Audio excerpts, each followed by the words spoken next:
da nossa Comissão de Justiça Restaurativa, o AB Santos. Eu me chamo Tatiana, eu estou como presidente da comissão.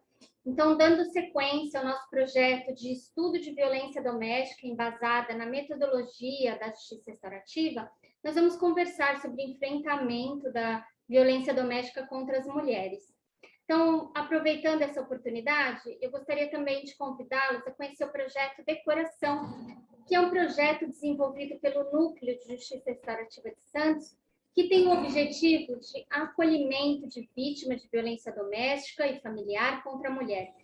Esse projeto ele visa também não só o acolhimento e as necessidades, mas principalmente aqueles que foram afetados pelo dano ou pelo conflito, com a participação da comunidade, da rede de apoio, na verdade, a rede de garantias e direitos. E também, claro, a responsabilização daquele que praticou o dano, com o objetivo de formular um novo plano de ação, né, para que o dano não venha acontecer novamente. Então, a Maiara, ela está retornando à nossa comissão e dessa vez ela vai trazer justamente essa temática. A Maiara é professora de mestrado, doutorado, cofundadora do Instituto Pazes. Ela é coordenadora da Justiça Restaurativa PUC Minas, tem formação em design de processo para tratamento de conflitos, organização comunitária para transformação social, conferências, vítima-ofensor, VOC, e estratégias para conscientização de trauma e construção de resiliência. Seja bem-vinda, Maiara. Boa tarde a todas aqui presentes. Obrigado, Tati, e na verdade, a comissão, de uma maneira geral, e o AB Santos, pelo convite. É uma alegria imensa retornar a estar aqui com vocês, ainda que não presencialmente, mas estar um pouquinho mais pertinho de vocês é uma alegria tremenda. E quando a Tati falou comigo para a gente fazer né, essa fala aqui no evento, eu confesso que, assim, é uma fala dentro de um tema que, de início, já me mobiliza muito. Eu trabalho com justiça restaurativa tem uns 15 anos, assim, diretamente, como algo que é prioritário para mim. E por muitos anos eu fui a pessoa que dizia para qualquer um que ouvisse, que né, me aparecesse assim, olha, justiça restaurativa é uma coisa incrível, mas eu não usaria em casos de violência doméstica. Então, por vários anos, para quem me conhece de muito mais tempo, para quem já me ouviu falar de muito mais tempo atrás, já teria me ouvido falar isso. E essa minha fala, e também é uma fala de várias pessoas que trabalham com justiça restaurativa, vinha muito mais de uma preconcepção, talvez até uma rigidez conceitual de como a gente age com justiça restaurativa, de quais são as maneiras de agir, do que qualquer outra coisa. Então, dizia muito mais de uma limitação minha do que da justiça restaurativa. E de uns tempos para cá, eu tenho me envolvido bastante em atuação com justiça restaurativa diante de casos de violência doméstica. E vou apresentar para vocês como é que aconteceu um pouquinho esse ponto de virada, né? Como é que a pessoa sai de alguém que diz que não de jeito nenhum para alguém que começa de fato a trabalhar com isso, como é que isso acontece. E queria que fosse que essa nossa conversa fosse informal, que ela fosse cuidadosa para atender ao máximo, anseios de práticas, informações que vocês tenham realmente curiosidade para entender mais sobre essa atuação. E se eu falar qualquer conceito ou qualquer coisa que eu presumir que vocês já dominam super e alguém disser assim, ai, por favor, não, só me avisa, pode deixar que eu consiga acompanhar chat, ou levanta a mão, ou me deixa saber. Porque, por exemplo, até conceitos como justiça restaurativa e violência doméstica, que são conceitos básicos para isso aqui, não são muitas vezes tão claros assim. Ou muitas vezes a gente tem um pouquinho de incompreensão sobre eles. Então, me deixa saber. Por exemplo, se alguém aqui quiser que eu explique em pouquinhas palavras o que seria uma atuação com justiça restaurativa, me avisa aqui no chat, que eu sabendo disso é por aí que eu já começo. E eu acho que assim a gente consegue conversar de uma maneira que atenda mais as necessidades em comum. Então, enquanto dá um tempinho de alguém me dizer assim, por favor, explica o que é justiça restaurativa, caso essa pessoa exista aqui, eu vou contar para vocês rapidamente como foi que eu mudei de um ponto para outro. Eu atuava com justiça restaurativa, especialmente em conflitos que envolviam algum nível de convivência. Então, conflitos escolares, conflitos familiares, era basicamente o meu grande lugar de atuação. E o que aconteceu foi que eu disse, e eu dizia isso assim, claramente, eu dizia, olha, não me enviem conflitos de violência doméstica ou de abuso de vulnerável. abuso sexual de vulnerável e violência doméstica são duas áreas em que eu, Maiara, não quero atuar, por razões várias. Eu acho que eu achava do cuidado, e de serem temas que me gatilhavam um pouco, então eram temas que eu tinha dificuldade mesmo de lidar. Então eu dizia que esses eram lugares que eu não iria atuar.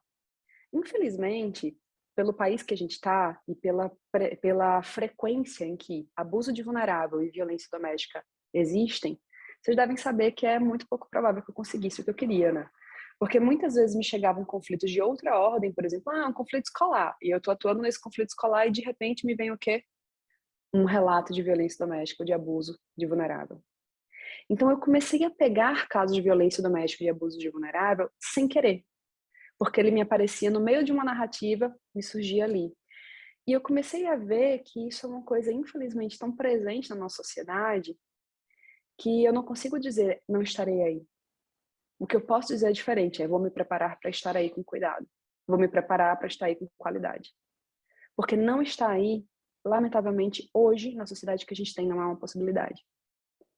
Porque, infelizmente, a gente está num grupo de 19 pessoas e, muito possivelmente, mais de uma dessas pessoas já foi ou vítima de um abuso de vulnerável, né, enquanto era menorzinha, ou de violência doméstica, ou dos dois, ou pelo menos conhece alguém. Então é esse o nível da catástrofe do país em que a gente vive em relação a isso nesse momento. Sendo assim, então eu fui para o outro lugar de dizer, ok, então eu preciso me capacitar para estar aqui. Eu preciso realmente conseguir que sim, são temas muito sensíveis e eu preciso ter uma grande competência para estar aqui. Será que seria isso por meio de justiça restaurativa? Botei uma interrogação, onde eu colocava já um ponto final de cara. E comecei a pesquisar, a estudar um pouco mais para entender como estar aí. E aí eu queria trazer um elemento para vocês de cara, que assim, a gente tem muita incompreensão sobre alguns temas iniciais. E essa é uma das coisas que me deixam muito aflita em relação a como atuar diante de violência doméstica. Existe uma pré-concepção muito grande e até desses jargões de briga de marido e mulher, ninguém mete a colher.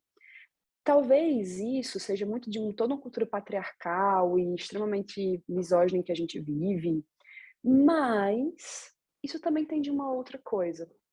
A gente tem uma diferença muito grande entre conflito e violência. Existe uma distinção entre as duas coisas. Só que normalmente a gente não sabe distinguir. Se eu pedir que vocês me separem onde começa e termina um conflito e onde começa e termina a violência, talvez todos nós que estamos aqui tenhamos algum nível de dificuldade, maior ou menor. E quando eu falo em violência, eu não estou falando só da violência física. E já que a gente está aqui numa fala sobre violência doméstica, e especialmente como a Lei Maria da Penha tem entendido violência doméstica, por exemplo, com violências psicológicas. Então, já de cara, a gente já sabe que é bem mais do que uma violência física. Quando eu falo de uma violência doméstica, em muitos aspectos, até pelo dado que eu acabei de trazer, a gente também está falando de uma violência estrutural nesse país. Então eu já não estou mais falando só daquela violência, sabe, do assalto, ou aquela violência do empurrão, ou aquela violência da forma de falar. Eu estou falando de uma violência que é muito mais requintada e talvez muito mais difícil de ser precisa de quando a gente está diante dela. E eu estou falando também de uma sociedade na qual eu me insiro, né, em que conflito é algo que a gente tem tanto pavor e medo, justamente porque a gente confunde conflito e violência. Quantas vezes eu e vocês já não falamos em evitar conflitos? Ou não tentamos, evidentemente, evitar conflitos? Sendo que conflito é uma expressão de que nós somos diferentes. Conflito é uma expressão de diversidade. Conflito existe toda vez que existe mais de uma pessoa ali. Às vezes eu sozinha tenho conflitos. Então, sendo assim, conflito é uma coisa que é o que propõe mudanças sociais, transformações. É porque existem conflitos que a gente consegue ter em que a gente consegue ter pluralidade, diversidade, liberdade. E eu imagino que essa altura do campeonato, liberdade é um valor minimamente caro para vocês. Sendo assim, conflito é algo importante para a gente. O que a gente teme e quer evitar é violência. Conflito no âmbito familiar, no âmbito de convivência, no âmbito desse doméstico, é uma coisa muito presente. Imaginam pessoas juntas, em relações de convivência, continuadas, geralmente pessoas com faixas etárias diferentes, ou gêneros diferentes, ou formações diferentes, vivendo ali, é quase um reality show para vocês. É claro que tem conflito ali. A questão é, ter conflito ali, o pessoal tem um Motorola, tá com o barulhinho, um som aberto, só para... Isso, ótimo, obrigada. Então, conflito vai existir. O que a gente não quer é que exista violência. Então, como que eu distingo para saber quando que conflito está beirando estratégias de violência, por exemplo? Porque conflito e violência não são sinônimos.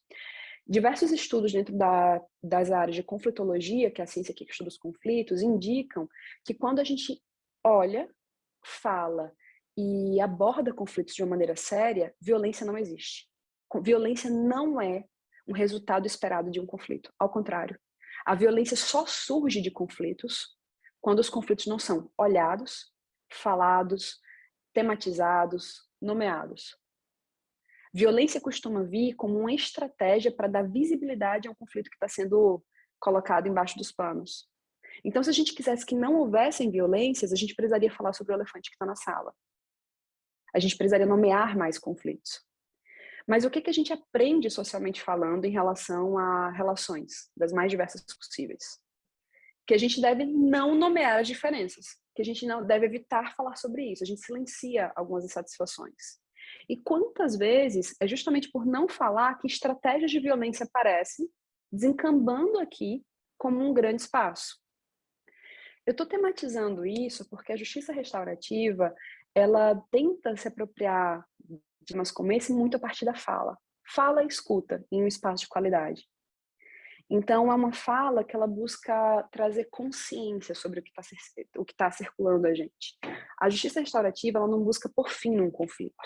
Ela busca entender o que causou uma situação e, ao máximo, entender não só os seus resultados, os seus impactos, para poder trabalhá-los, que é geralmente o que a gente pensa, né, quando pensa, por exemplo, uma mediação ou uma atuação judicial que seja, mas a justiça restaurativa busca também entender quais são as suas causas. Senão a gente fica só enxugando gelo. Se eu não trabalho as causas de uma situação que não está bacana, é muito pouco provável que ela consiga efetivamente se resolver sozinha dali em diante. Então, quando a gente busca transformar algo, a gente responde a impacto imediato, mas também busca as causas. É por isso que escutar narrativas é tão importante. Fazer perguntas, e esse é o grande papel da justiça restaurativa, são perguntas que buscam trazer para as pessoas que estão ali envolvidas um maior nível de consciência sobre sua própria participação nesse conflito, nessa situação. Então, eu faço perguntas como: o que passou pela sua cabeça na hora? Do que você precisava quando agiu assim? Como você se sentiu? Como tem se sentido desde então? Como que poderia melhorar as coisas? Como que você tem sido afetado por isso? Quem que você imagina que está sendo afetado e como está sendo afetado? Perguntas várias que auxiliam a ter uma maior dimensão, ou pelo menos, de início, o que aconteceu na sua perspectiva. E ouvir essa pessoa e ouvir essa narrativa e ter esse enquanto um espaço em que essa fluidez ajuda a gente a entender um pouquinho mais de como que essa pessoa está sendo afetada, de o que está acontecendo na perspectiva dela, o que ela pode trazer como elemento importante. E esse espaço de validação, esse espaço de escuta, é por si só algo muito importante quando a gente pensa em justiça restaurativa, porque justiça restaurativa é uma visão de justiça que busca satisfação. Essa visão de justiça pode ser operacionalizada por vários métodos. Vários métodos. O mais conhecido aqui no Brasil são os processos circulares, mas enquanto visão de justiça, que pode ser operacionalizada por vários métodos, eu posso ter práticas de justiça restaurativa diante de violência doméstica em que não envolva a presença de vítima e ofensor em simultâneo. Por exemplo, que talvez era esse o ponto em que eu, Maiara, tinha tanto receio de atuar em violência doméstica antes. Para mim, o que me parecia era assim, se está pelo fato do perdão compor o ciclo da violência doméstica, né? A gente tem um ciclo de violência em que alguns atritos vão acontecendo, aquilo ali vai se agravando, cumula em violência, depois a gente passa por um perdão, uma fase de lua de mel, e a gente tem esse ciclo aqui. E o meu medo era, colocando vítima e ofensor, né, nesses jargões juntos, a minha chance de ou causar novos danos, ou ferir alguma questão de segurança para essa pessoa que passou por algum nível de violência, revitimizar essa pessoa em algum aspecto, ou ainda fazer com que pareça que as coisas estão bem e meu acompanhamento via até aqui, mas daqui a um tempo, daqui a uns meses, daqui a uns anos, quem sabe, isso desembocar em mais violência doméstica, cada vez mais agravada, como costuma ser o ciclo da violência em si. Então, esse era o meu medo que fazia não querer atuar com justiça restaurativa em casos de violência doméstica.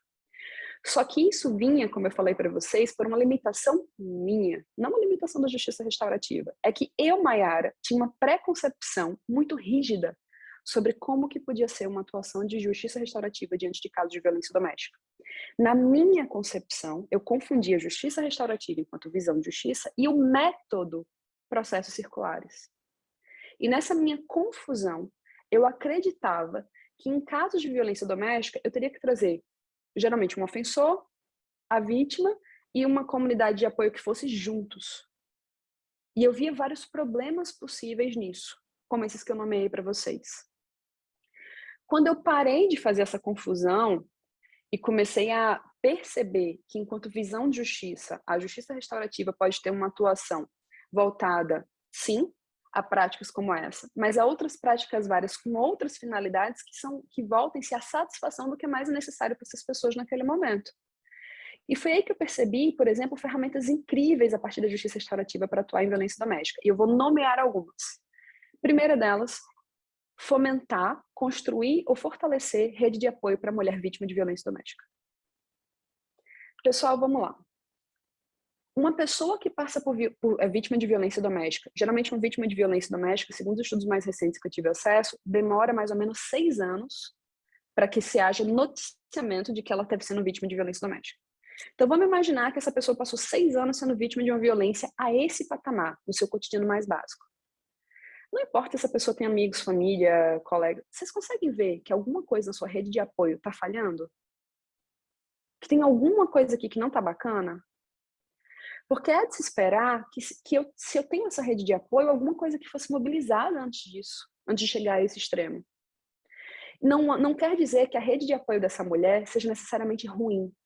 Às vezes quer simplesmente dizer que não há espaço para falar sobre isso. Ano passado eu estava dando uma formação para outros professores universitários sobre essa atuação de violência doméstica e justiça restaurativa, e uma professora universitária da medicina veio falar comigo e disse: Nayara, eu queria te falar uma coisa. Eu soube recentemente que uma amiga minha médica é vítima de violência doméstica há mais de 10 anos. E ela estudou comigo na graduação, é minha amiga na faculdade, é muito amiga minha. E eu me perguntei como é que eu errei. Como é que ela é vítima há 10 anos e eu não soube, eu não percebi, eu não fiz nada. E uma coisa que eu quis tematizar com ela é, veja bem, enquanto uma mulher com um nível específico de formação, né? Ela é médica, professora universitária, tem ela é feminista, ela é nomeadamente feminista. Vocês entendem que é quase vergonhoso assumir-se enquanto vítima de violência doméstica? Vocês entendem que normalmente quando a gente pensa em vítima de violência doméstica, é tudo menos do que a mulher forte, é tudo menos do que a mulher emancipada, é tudo menos do que a mulher bem resolvida. É essa a imagem que a gente tem. A gente tem a imagem de que uma vítima de violência doméstica é aquela mulher que eu não quero ser, que nunca será sobre mim, porque afinal eu tenho um discernimento. Infelizmente, eu lamento informar para vocês que vítima de violência doméstica é sobre mim. Literalmente sobre mim. Infelizmente, eu gostaria de informar para vocês que foi pela mesma razão que essa amiga da minha aluna, que eu demorei anos a fio para descobrir que eu estava sendo vítima de violência psicológica em um outro relacionamento. E eu só descobri depois de mais de 3 anos que um relacionamento de 11 anos finalizou. Quando eu já fazia um tratamento enorme, toda uma coisa, eu não conseguia perceber que eu era vítima de violência. Porque é muito difícil me assumir como essa pessoa que busca uma liberdade, busca uma coisa, busca tal, que lê sobre isso, que fala sobre isso, e ainda assim cai nesse lugar. Então eu queria falar isso para vocês com muita franqueza, talvez mais do que eu trouxesse para uma palestra em outro espaço. Porque eu acho que a gente nomear que isso é mais comum do que a gente costuma falar é muito importante para que a gente entenda que é sobre a gente, que não é porque que ser vítima de violência doméstica não é ser fraca. E não é ser forte e empoderada. Infelizmente, na sociedade que a gente vive hoje, ser vítima de violência doméstica, infelizmente, pode ser uma coisa da ordem do dia. É por isso que a gente precisa falar muito mais do que tem falado. E uma outra coisa que eu queria tematizar para vocês sobre isso, ainda sobre esse grupo de apoio, esse grupo de referência, esse grupo de contato, é que, como prática de justiça restaurativa, eu posso simplesmente fazer práticas voltadas a fortalecer os laços já existentes dessa mulher. Ou criar novos laços, construir novos laços voltados a apoiá-la, a ter uma identidade de outra maneira sobre si, até porque quando perceber-se vítima de uma coisa é muito difícil. E especialmente quando é uma violência que vem atrelada a tantas outras questões estruturais e culturais. Então, esse já seria um ponto fantástico. Uma outra pauta de atuação mais ou menos similar, só que para um outro aspecto, seria fazer grupos voltados a grupos de apoios para trabalhar questões de masculinidade tóxica, de um padrão que associa o masculino à violência. Um padrão que associa virilidade a não sentir. Um padrão que acredita que é preciso suprimir expressão de emoções, que acredita que objetificar a sexualidade é parte do masculino, que tem um repúdio ao que é homoafetivo, uma noção de um homem enquanto provedor, enquanto dominador, enquanto aspecto de poder, e que deve ao máximo evitar todas as coisas tidas como femininas. Esse padrão estereotipado do que é masculino, ele não é saudável para homens, para mulheres, nem para quem quer que seja. Sendo assim, grupos de apoio voltados a trabalhar masculinidade tóxica pode ser muito importante. Na minha atuação com violência doméstica, o que eu tenho percebido é que muitas pessoas atuam com violência doméstica não porque querem ser violentos, mas porque não têm repertório. Não sabem como é ser um homem se não ser desse jeito. Não sabem como é se relacionar se não ser desse jeito. Não tem repertório mesmo. Então, trabalhar isso e ter mais essa noção a partir de grupos de apoio, esses grupos de convivência, pode ser também uma construção de referenciais importantes. E é também uma possibilidade de atuação da justiça restaurativa em casos de violência doméstica. Um outro aspecto muito importante é a atuação com parentalidade responsável. A gente muitas vezes esquece que crianças costumam testemunhar, costumam presenciar ou costumam sofrer, pelo menos em segundo plano, as consequências de uma violência doméstica. E essas crianças e adolescentes, muitas vezes com pais comuns, ainda que separados, e imagina se a gente tem alguma liminar aqui garantindo alguma medida protetiva, alguma coisa, imagina como que fica a situação dessas crianças. Como que a gente atua de uma maneira a exercer uma parentalidade responsável, com uma segurança emocional para essas crianças, já com essa situação? Porque mais do que nunca, muito provavelmente essas crianças vão estar precisando disso. Então, essa é uma outra possibilidade de atuação, uma outra voltada à satisfação também, né, da prática de justiça restaurativa. Além disso, um outro lugar que eu gosto muito de nomear e que eu acho que é muito importante é que muitas vezes o meu receio de atuar com justiça restaurativa em casos de violência doméstica era porque eu tinha algum receio pelo perdão compor o ciclo da violência. Mas uma coisa que tem sido cada vez mais verdade na minha percepção é o auto-perdão. Talvez fosse o lugar que a gente pudesse abordar. Normalmente, mulheres vítimas de violência, elas se culpam por terem sido vítimas de violência. Ou têm uma identidade maculada, justamente por ser uma violência tão presente no seu cotidiano mais básico, a gente fica muitas vezes com uma identidade, uma autoimagem extremamente associada àquela violência ou algumas outras questões, especialmente se estiver diante psicológica. Então, justamente por isso, o áudio está alto. Justamente por isso é que é tão importante que a gente tenha em dimensão que quando eu penso em como a minha autoimagem, como eu me enxergo após ter tido essa coragem de nomear uma violência, de entender algumas questões, também pode ser algo abordado dentro dos encontros restaurativos. E isso para além de outras várias abordagens possíveis. Entre elas, talvez justamente aquela que as pessoas veem como a mais óbvia e a que eu tinha mais receio de início, o conflito em si. A violência em si que desencadeou aqui essa questão da convivência. Esse talvez seja o ponto em que eu tenho mais ressalva, né, na atuação com justiça restaurativa em caso de violência doméstica, por essas questões que compõem o próprio ciclo da violência, mas ela também não é impossível. Uma coisa que é importante é entender que a justiça restaurativa pode atuar no agora ou no conflito anterior. E que muitas vezes, quando um conflito é passado há algum tempo, abordar essa violência é um pouquinho mais fácil. Ou ainda abordar a vítima de uma violência com um ofensor de uma outra, mas ambos nesse meio doméstico, poder cada um falar, ouvir, ter um espaço de escuta de qualidade e outras tantas coisas que podem ser possíveis aqui. Mas uma coisa só que eu queria, para terminar esse momento inicial da fala, trabalhar com vocês é o seguinte, que eu acho que é muito importante nomear isso. Eu não posso trabalhar a justiça restaurativa em caso de violência doméstica sem ter consciência de algo.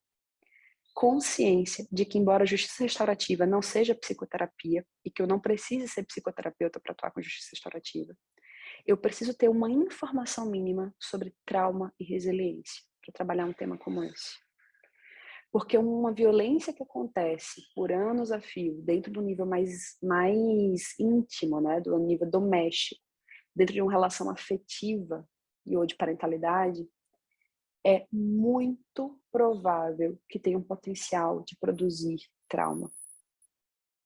E não dá para ter uma atuação num caso como esse ignorando essa informação.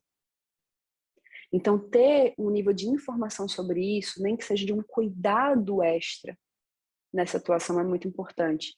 E daí esse é um outro elemento que eu acho que a gente precisa ter o discernimento e uma preparação mesmo técnica para essa atuação.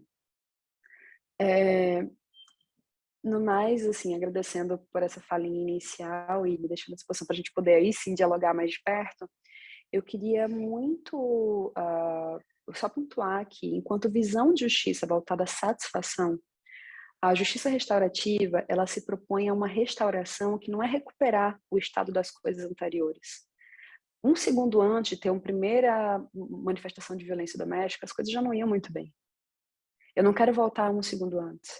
Na maior parte das vezes, eu quero construir novos começos. Eu quero potencializar aquilo no nível de transformação em que auxilia a construir novos começos. E grupos de apoio, como esses que eu falei para vocês, parentalidade responsável, sororidade, auto-perdão e uma informação sobre trauma, são algumas das tantas oportunidades que a gente tem de pensar essa restauração a partir da construção de novos começos. E é por isso que foi por esse lugar que eu quis direcionar a fala. Mas me deixo à disposição para qualquer dúvida mais concreta, mais específica, ou qualquer outra coisa que eu não tiver conseguido me fazer entender nesses minutinhos iniciais. Maiara, muito obrigada pela sua fala, né? Fui totalmente contemplada e tenho certeza que todos que estão aqui também foram. E muitos saberes, muito aprendizado. Essa questão que você trouxe também do trauma seria para um outro tema, né? Que eu acho que ia ser muito rico, né? E agora a gente pode abrir para uma conversa mais informal, para os debates, né? Então eu vou encerrar esse primeiro momento aqui para a gente iniciar o nosso diálogo mais informal, tá bom? Muito obrigada.